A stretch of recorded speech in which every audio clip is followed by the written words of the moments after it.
There are 5 things that I recommend you to start putting them to practice during your training that can help you win your fight. But be aware, if you don't practice them during your training, you won't be able to apply them during your fight, because how you train is how you're going to fight. The first thing that I recommend you to start doing is to throw longer combination. I often see fighters rely on one powerful strike, but that doesn't work most of the times during a fight.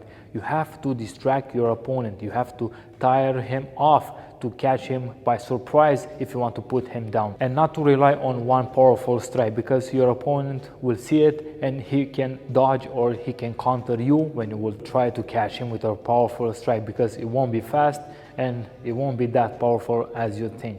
Try to throw longer combination when you're working on the sparring session, on the heavy bag, to get in motion, to throw longer combination, to tire off your opponent. He won't be able to know when the combination will finish. So that's why it's really important to get used to throw longer combination, because that's how you can catch your opponent by surprise and you can knock him down. I've done this a lot of times during my fight. I caught my opponent with a strike when I was throwing a combination and he got himself open, and I caught him with a punch or with a kick and I put him down. That's why I recommend you, especially during the sparring session, to get used to it, to throw longer combination, because during the fight you will do the same. You will do it instinctively. You won't thinking about it during the fight. Especially in your first fight, you won't think that much. You will do all the things instinctively. So that's why it's really important to put them to practice in your trainings. The second thing that I recommend you to do is to move direction after each attack.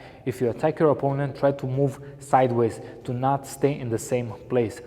A moving target, it's harder to hit. If you're a moving target, when you hit, you will be hard to get countered. So that's why it's really important to move after each attack, but try not to bounce, because that will consume your energy. Try to move with small steps after each attack so you can engage another attack on your opponent. If you stay in the same place after your attack, you can get countered by your opponent, because after he will block your punches and your kicks, he will try to counter you and to catch you by surprise. But if you move after each attack, you can re-engage your attack and catch him by surprise. That's why I recommend you to move sideways after each attack, so you can confuse your opponent, to distract him, so you can catch him with another attack, so you can put him down. The third thing that I recommend you to start doing is to use feints, to trick your opponent, to confuse him, to not know what your next move is going to be. Let's say you're going to throw a kick, and the second kick you won't throw the kick and you will throw a Superman punch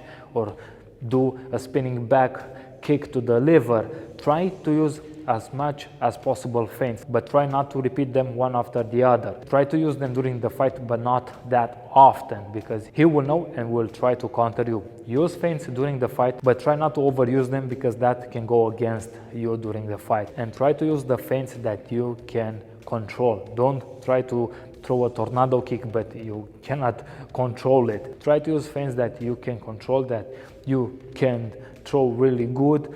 I don't say you have to be perfect when you're using feints, but try to use the ones that you are in control, that you can use it really good. Put them to practice in the sparring session, know what works for you, and try to use them during the fight. But try to use them during the sparring session, or else in the fight you won't be able to use them. So try to use as much as possible feints to trick your opponent, to confuse him, so you can catch him by surprise. The fourth thing is try to change the levels.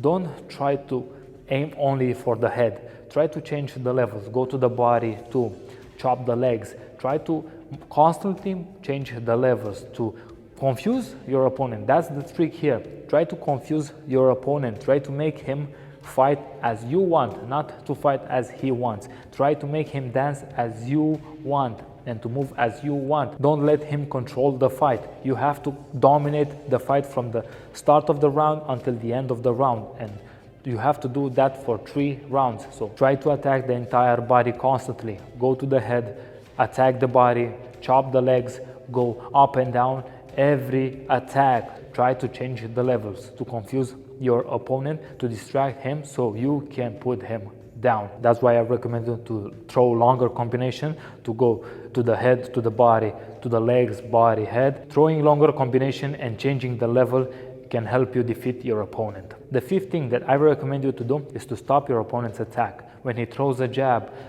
throw a tip, or move sideways or feint, and counter him at the same time. Don't let him follow up his attacks, because once he follows his attack, he will gain confidence that he caught you and he will keep on going. So that's why it's really important to stop his attack when he initiates, when he steps in, throw a tip. Don't let him control you. You have to control him. You have to control each attack, each counter attack that he wants to throw. You have to make him miss. You have to stop his attacks, and you have to be on top every second of the fight. That's why it's really important to be active each second. You have to be on top each second to throw attacks, counters, to move sideways, to use feints to make him miss. That will distract him, that will get him frustrated, and that's how you can control the fight, and that's how you can defeat your opponent. But all of these 5 fight tips won't work if you don't put them to practice, especially during the sparring sessions, because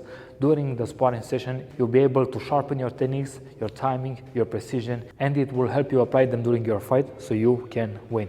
It won't be easy, it will be hard. You have to be patient, you have to put in the work, to be persevering, resilient, but in the end, it will all be worth it. Start putting in the work, be focused, do your best, and forget the rest. Until next time, stay strong, be unstoppable, champ. I came from the mud, there's dirt on my hands. Strong like a tree, there's roots where I stand. Oh, I've been running from the law. Hope they won't shoot me down soon.